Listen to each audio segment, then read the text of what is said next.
want to start this morning's Fireside Chat with the most important issue for discussion. One of the reasons I do what I do with the Third National Green Party, the independent Green Party US organization.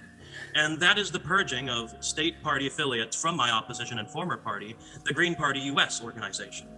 The Green Party US organization's history began with a secessionist movement from the disbanded anti-electoral Greens/Green Party USA organization founded by Howard Hawkins, a secessionist movement inspired by the Greens/Green Party USA organization's decision to reject the 1996 Nader draft campaign, to instead have no presidential nominee, to nominate nobody. Individual state Green parties nominated Nader in 1996, and the Second National Green Party, the Green Party US organization, was born.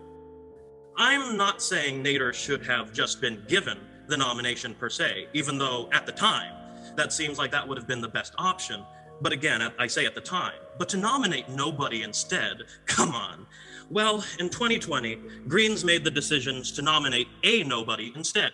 I'm not a proponent of Jesse Ventura anymore, but he was the best option at the time to maintain ballot access. And the Greens blew it. Greens went from like 30 ballot lines to a number I can count on my fingers, single digits, baby, after Hawkins. Hawkins subordinates like Michael Trudeau have told me, verbatim, that choosing Hawkins over Jesse was mostly about anti-electoralism from the Hawkins faction. And I can understand the sentiment of anti-electoralism to a certain extent, due to the lack of quality in our elections. But to operate a political party while unabashedly opposing electoralism, this is kind of an oxymoron. Now, the anti-electoral nature of the Hawkins faction shines ever so bright, with their forced removal of the first Green Party in the United States to ever gain state recognition, the Alaska Green Party, as well as the forced removal of the Georgia Green Party, accompanied by the secession of the Rhode Island Green Party. An opportunity sits in front of us to repeat history and begin anew. It becomes a necessity, an obligation of Greens who desire Green Party relevancy to decide that they don't want Howie Hawkins as the national Green presidential nominee again. Well, the only thing I would say is amen. And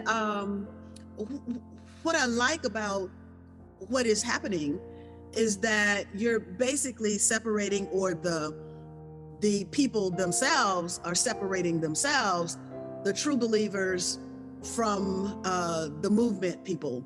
And so you can have a movement, but there's also something to being a decision maker.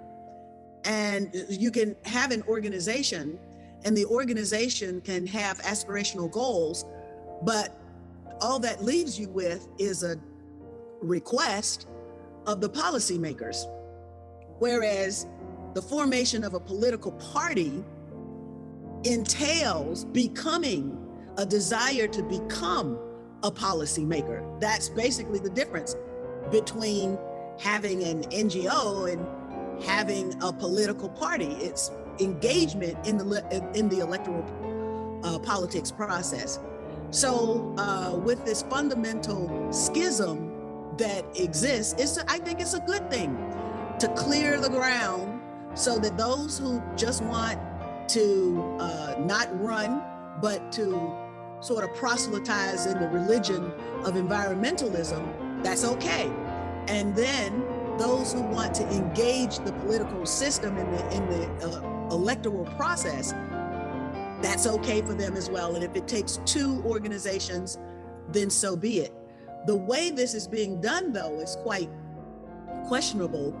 And I unfortunately, I just sent to a Georgia party member that I'd like to have them come on one of these fireside chats, one or both of them, to come on one of these fireside chats and let's discuss what's going on in Georgia. I just got a message that Howie Hawkins is organizing a new Georgia Green Party. So you've got this existing party that is recruiting candidates and trying to do what is necessary in order to fulfill the obligations of political parties, and yet they are about to be replaced, it seems. Right. This is one of those pivotal moments when our actions can actually make a difference.